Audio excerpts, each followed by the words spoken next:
Arguments முடிஞ்சது. Government side argue பண்ணிட்டாங்க. 15/6/2024 தீர்ப்புக்காக போட்டிருக்கு. அதெல்லாம் போக இன்னொரு விஷயம் நம்ம சொல்ல வேண்டியது என்னன்னு சொன்னோம்னா, நம்ம ஆரம்பத்திலிருந்தே சொல்கிறோம், இந்த வழக்கில் சவுக் சங்கர் அவர்கள் தவறு செய்யலைங்கிறதெல்லாம் சட்டம் முடிவு பண்ண வேண்டிய விஷயம். சட்டத்துக்கு மீறிய வன்முறைகள் அவர் மேலே நிகழ்த்தப்பட்டிருக்கு. கோவை சிறையில் அவர் தாக்கப்பட்டிருந்தாருன்னு சொல்லியிருந்தோம்.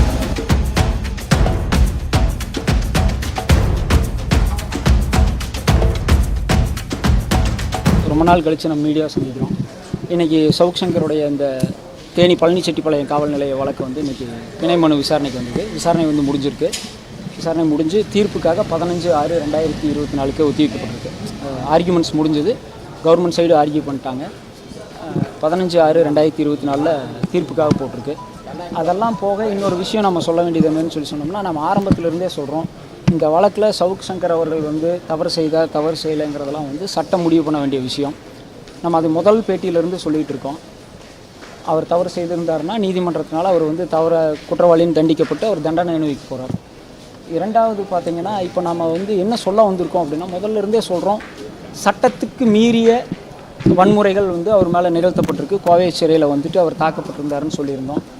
அதை மெய்ப்பிக்கின்ற வகையில் கோவை நடுவர் நீதிமன்றம் 4 ஒரு உத்தரவு போட்டு அவருக்கு வலது கையில் அடிபட்டிருந்தது, ரைட் ஹேண்டில் கட்டு போட்டிருந்தோம்.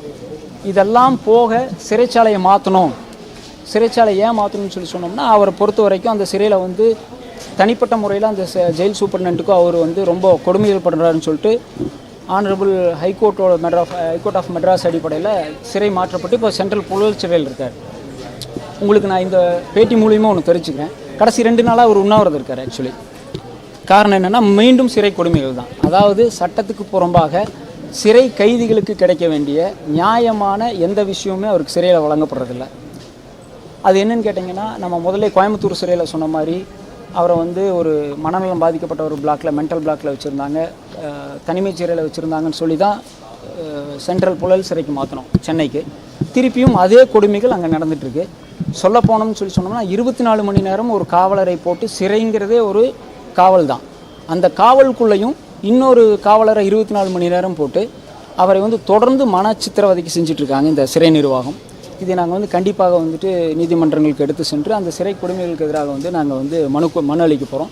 இதை கண்டித்து அவர் 2 நாளாக உண்ணாவிரதம் இருந்துட்டு, நேற்று அவரை கட்டாயப்படுத்தி உண்ணாவிரதத்தை முடிச்சுக்க சொல்லியும், ஹாஸ்பிட்டலில் ஜெயிலில் இருக்கக்கூடிய ஹாஸ்பிட்டலில் வச்சு அவருக்கு ட்ரிப்ஸ் போட்டதாகவும் அங்கேருந்து பார்த்த வழக்கறிஞர்கள் நம்மளுக்கு தகவல் சொல்லியிருந்தாங்க. இன்றைக்கி அவர் பெயில் பேசும்போது இதை சொல்லணும் அப்படிங்கிறத சொல்லியிருந்தார். நம்ம திருப்பியும் அதுதான் சொல்கிறோம், அவர் தவறு செய்யப்பட்டிருந்தால் சட்டப்படி தண்டிக்கப்பட வேண்டியது வேறு. தவறு செய்து இப்போ சிறையில் இருக்கின்ற போதே குற்றவாளின்னு நிரூபிக்கிறதுக்கு முன்னாடியே இந்த அரசாங்கம் எந்த காரணத்துக்காக, இல்லை இந்த காவல்துறை என்ன காரணத்திற்காக, இல்லை இந்த சிறை நிர்வாகம் என்ன காரணத்துக்காக அவரை எல்லா இடத்துலேருந்து வித்தியாசப்படுத்தி சிறைக்குள் ஒரு காவலரை வைத்து 24 மணி நேரம் அவரை கண்காணிக்கிறாங்கங்கிறது தெரியல. அவருக்கு நல்லாவே தெரியும், கையில் அடிபட்டிருந்தது. அந்த கையில் அடிபட்டிருந்ததுக்கான ட்ரீட்மெண்ட்டு சென்னை மத்திய சிறையில் கேட்டபோது, புழல் சிறையில் கேட்டபோது எங்களுக்கு அது குறித்த எந்த மெடிக்கல் ரெக்கார்ட்ஸும் வரலைன்னு சொல்லிட்டு அப்பட்டமாக ஒரு பொய் சொல்கிறாங்க. உங்களுக்கே தெரியும், திருச்சி மதுரை கோர்ட்லலாம் ஆஜராகையில் அவருக்கு தனக்கு கையில் அடிபட்டிருந்ததாக சொல்லியிருந்தார். நீதிமன்றத்தில் அதை பதிவு செய்திருந்தார். இத்தனைக்கு மேலே அவருக்கு அந்த கையில் அடிபட்டதுக்கான சிகிச்சை வழங்கப்படலை. அதை கடந்த 6/6/2024 திருச்சி நீதிமன்றத்தில் வேற ஒரு வழக்கில் ஆஜர்படுத்தும் போது அதை மறுபடியும் நீதிபதிக்கிட்ட சொல்லி ஒவ்வொரு முறையும் நீதிமன்றத்தில் முறையிட்டு போராடி தான் அந்த கையில் அடிபட்டதுக்கு சிகிச்சை அளிக்க வேண்டியதாக இருக்குது. நம்ம என்ன சொல்கிறோம்னா, அது சவுக் சங்கராக இருக்கலாம், சிறையில் இருக்கக்கூடிய எந்த ஒரு சாமானியனாக இருக்கலாம், சிறைக்குள் வன்முறை, சிறைக்குள் கொடுமைங்கிறத கண்டிப்பாக நம்ம எதிர்க்கணுங்கிறதா நம்மளோட இந்த நோக்கம். அதை தான் முதலிருந்து சொல்கிறோம். சிறை கொடுமைகள் யாருக்காக இருந்தாலும் தவிர்க்கப்படணும்னு சொல்கிறோம். மற்றபடி அவர் மேலே இருக்க வழக்குகள் குறித்து நீதிமன்றத்தில் வழக்குகள் நடக்க போகுது. இது இப்போதைக்கு தான் எஃப்ஐஆர் ஸ்டேஜில் தான் இருக்குது. நீதிமன்றம் என்ன நடவடிக்கை எடுத்தாலும் நாங்கள் அது கட்டுப்படுறதுக்கு தயாராக இருக்கோம். நன்றி, வணக்கம்.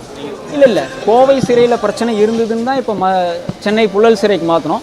சென்னை புழல் சிறையிலையும் அதே மாதிரியான கொடுமைகள் நீதிமன்ற உத்தரவுக்கு மீறியும் நடைபெறுதுங்கிறதான் இப்போ சொல்கிறோம். புழல் சிறையில் புழலில் 24 மணி நேரம் ஒரு போலீஸை 24 ஹவர்ஸ் ஒரு போலீஸை ரவுண்ட் அப்பில் டியூட்டி வைஸ் போட்டு அவர் கூடையே இருக்க வச்சு 24 மணி நேரம் ஒரு போலீஸை கூடையே வச்சு அவரை மனச்சோர்வுக்கு உண்டாக்குறது, மன உளைச்சலுக்கு உண்டாக்குறதுங்கிறது சென்னை புழல் சிறையில் நடக்குது. அதை கண்டித்து நம்ம அவர் 2 நாளாக சாப்பிடாம இருந்திருக்காரு. நேற்று அவருக்கு ட்ரிப்ஸ் போட்டிருக்காங்க. இன்னும் அவர் உண்ணாவிரதத்தை கைவிட்டார் என்னங்கிறது இன்றைக்கி போய் வழக்கறிஞர்கள் சென்னையில் பார்த்தா தான் தெரியும்.